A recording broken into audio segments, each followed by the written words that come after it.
everybody, my name is Mars. You can call me MG if you would like, and today I have for you my July wrap-up and August TBR, and this is actually a little special edition of my monthly TBR, because August is when the Summer Scare Readathon is happening.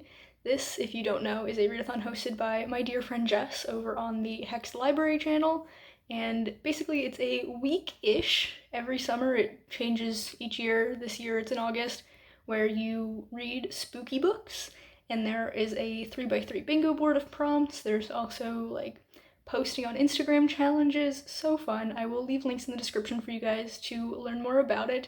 This year it is from the 17th to the 25th, and I will of course be participating, and so I will be giving you my TBR for that event along with my regular TBR game. So that's going to be so much fun, but that'll be at the end of the video. For now, we have to go over all the books that I've read in July. First up, we have The Caldera by John Flanagan. This is book 7 in the Brother Band Chronicles. We are really winding down here because there's only 9 out currently. I don't know if there's going to be more. Those are my cats going crazy. Yeah, so book 7. This is a really fun one. We have one of the main characters' father coming back into the picture after being gone for practically his whole life, and there's a lot of drama involved in that. There's a volcano, a whole lot of really fun stuff, so I very much enjoyed this book, as I have the entire series. Then I picked up A Midsummer Night's Dream by William Shakespeare. This was a reread slash rewatch because I found a production of it on YouTube and watched as I read along. This is my favorite Shakespeare. It was a whole lot of fun. After that, I picked up I'll Be Gone in the Dark by Michelle McNamara. This is a nonfiction book about the Golden State Killer, and Michelle was an investigative journalist who kind of dedicated her entire life to finding this man who terrorized Southern California in the 70s and 80s, and it was just a wild time. This honestly reads more like a thriller than it does a nonfiction. It was so good. It was a little bit terrifying to open it up and see the list of his victims and find my last name attached to 2 of the victims. Very bizarre experience. Did not expect that at all, but this was very good. It was genuinely terrifying at times, even though I live on the complete opposite side of the country and this happened 50 years ago. Is that right? Wow, that was a while ago. Like, it still genuinely instilled this fear in me, and I can only imagine what it was like for people in that area when all this was going on. But yes, this was very good, and I highly recommend if you're into true crime. Then I listened to the audiobook for The Strange Case of Dr. Jekyll and Mr. Hyde, and this was a fun one. I've actually never read it before, despite my love of Gothic literature, and I read this as kind of a precursor to another book that I'll talk about in a little bit. I will mention this when I get to it, but I had a fun time. It was very short and just quite strange, hence The Strange Case of Dr. Jekyll and Mr. Hyde. After that, I picked up A Marvelous Light by Freya Marsky, I think is how it's pronounced, and I loved this book. It was so fantastic. I've really been into historical fantasy lately, especially stuff that takes place in the late 1800s, early 1900s. I don't know why, that's just been really, fascinating to me lately. I've been eating those books up, and that's when this takes place. It takes place in the late 1800s in England, and it's got a really cool magic system. On top of that, it's got a gay romance, which we know I'm here for all of the queer love stories. It was just like a little cherry on top of an otherwise already fantastic story, so I 100% will be continuing on with this series. It was so good. And then I picked up a book that I was not so big a fan of, and that is A Soul to Keep by Opal Rain. I will continue to follow this author on Instagram because I love all the art that she posts for her books, but I don't think I'll be continuing with this series. It was fine. It's a dark monster romance, and I didn't hate it, I just didn't particularly love any of the elements. It was very middle of the road for me. The next book I picked up was The Strange Case of the Alchemist's Daughter, which is the reason why I read The Strange Case of Dr. Jekyll and Mr. Hyde. This is a book by Theodora Goss. It's the first book in a trilogy following the daughters of famous scientists from Gothic literature. So our main character is the daughter of Dr. Jekyll. There's also Frankenstein's daughter, she's really like another Frankenstein's creature.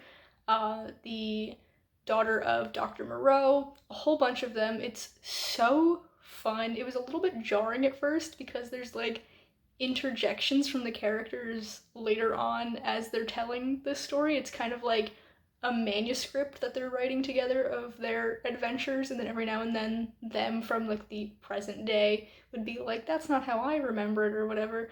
And that took a little bit of getting used to, but I still had a fabulous time reading this book. The next two books that I read were The Battle of the Labyrinth and The Last Olympian by Rick Riordan, the fourth and fifth books in the Percy Jackson series. Shout out to my friend Zach for letting me borrow his copies because I only own the first three. I will eventually get four and five, it's fine. But these were rereads for me. I've read these so many times and I sobbed. Literally, in The Last Olympian, probably the final 50 or 60 pages, I was just crying the entire time because it's so emotional and it's just an amazing time. I love these books so much. Then I picked up the long anticipated Kingdom of Copper by S.A. Chakraborty, the second book in the David Bad trilogy. I have been meaning to read this book for months. I read book one back in like October, I think, and loved it, and I just never got around to picking up the second one until now. This one was a bit rough going into it because there's a 5-year time skip. If I could speak English, that would be great. But that was a little bit weird and unexpected. And then there was also a lot of talk about like politics and city finances, and that was pretty boring, but like everything else was so fun, especially the last like 5 or 6 chapters had me completely hooked, and hopefully I don't take as many months to read the third one as I did to read this one. And speaking of series continuations, I then picked up Barbarian Alien by Ruby Dixon. This is book two in the Ice Planet Barbarian series, and like, I get it now why there are people out there who will buy 50 books that have pretty much identical synopses just with character names switched out. Like, I get it.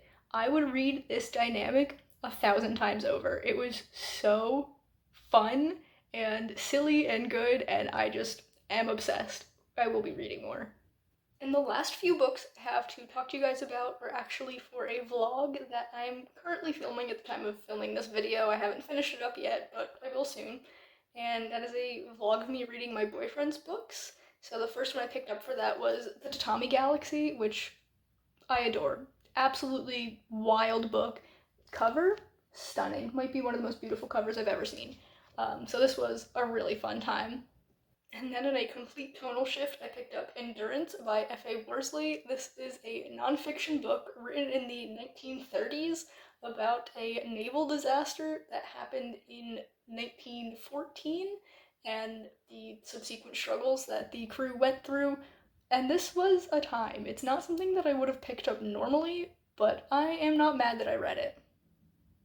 And then finally, the books that are going to see me through the rest of the month are the first 5 volumes of Sakamoto Days by Yuto Suzuki. I have not technically started these yet. I'm going to start this later today, but I think I'm gonna love them. It's about a retired hitman who gets drawn back into things, except it's a comedy. And my boyfriend thinks I'm gonna love it, and he hasn't been wrong about me loving the manga he's recommended before, so I trust his judgment, and I'm very excited to read these volumes. Now, with all of that out of the way, we can get to pulling my 3 cards for the month. So I shuffled it, but I will split it again just for you guys to know I'm not cheating, and we'll see what my 3 card pulls are. And so we have the Cleric, stunning. The Two of Giants, okay. This one was a little bit worrying because giant cards have to do with page numbers, and so if it was the Four of Giants, it would have had to be a massive book, but two is fine. I can deal with the Two of Giants.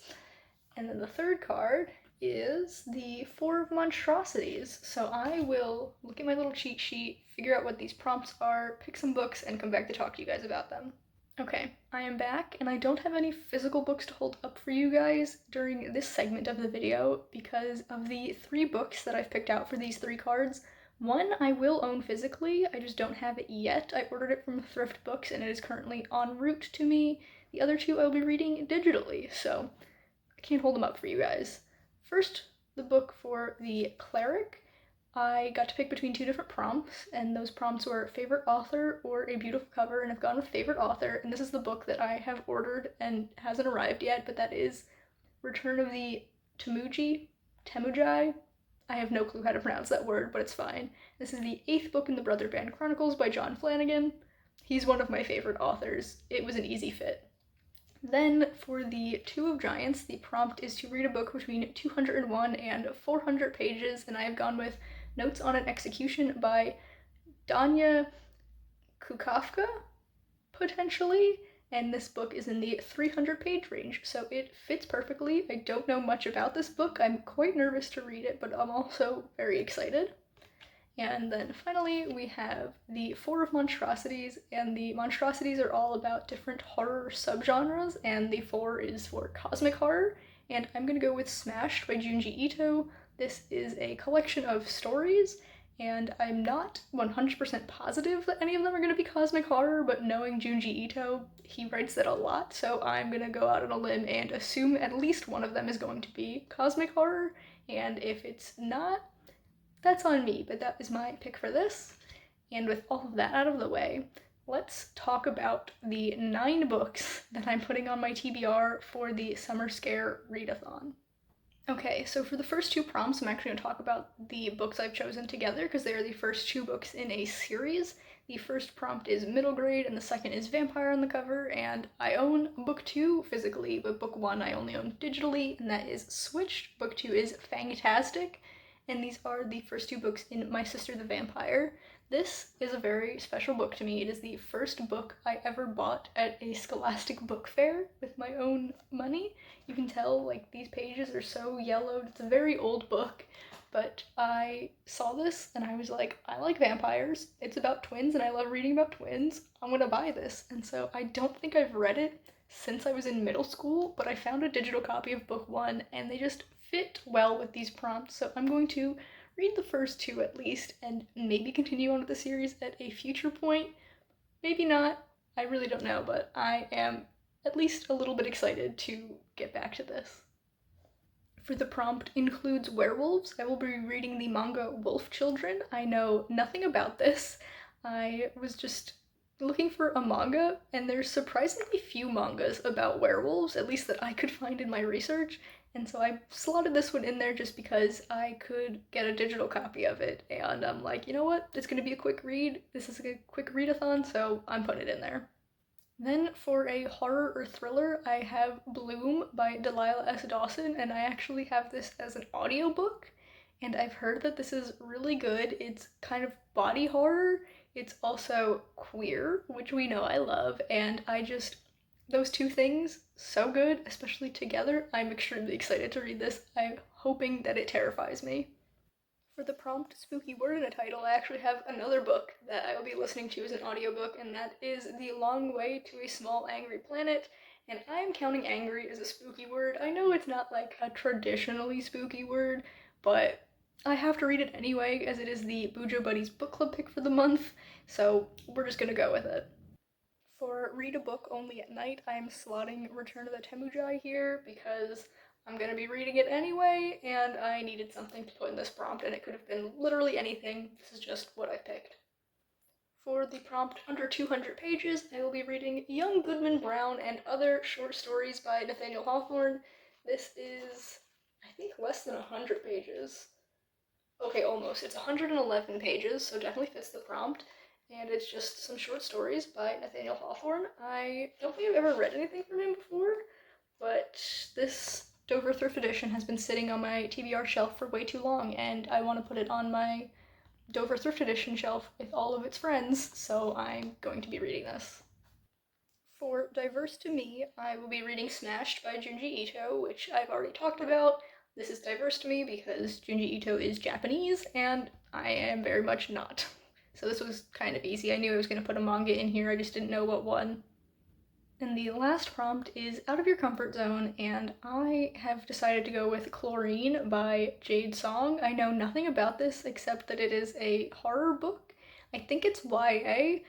I'm pretty sure the main character is on the swim team, and any other details completely unknown. I have no idea, and that's why it's kind of out of my comfort zone because I like to go in a little bit blind, but I still also do some research into books. But with this one, I decided I don't want to know anything else, and I'm a little bit nervous about it, but I'm also very excited to read it. So those are all of the books that I plan on reading for my TBR game and also the Summer Scare Readathon. I'm so excited. I have so many very fantastic books on the docket for this month. Like, I cannot wait. So stay tuned. I will definitely be vlogging the Summer Scare Readathon, so that's going to be a lot of fun. For now though, we've come to the end of this video. If you've enjoyed it, be sure to give it a big thumbs up. You can subscribe to my channel for more content, and then we'll see you guys in the next one. Bye everyone!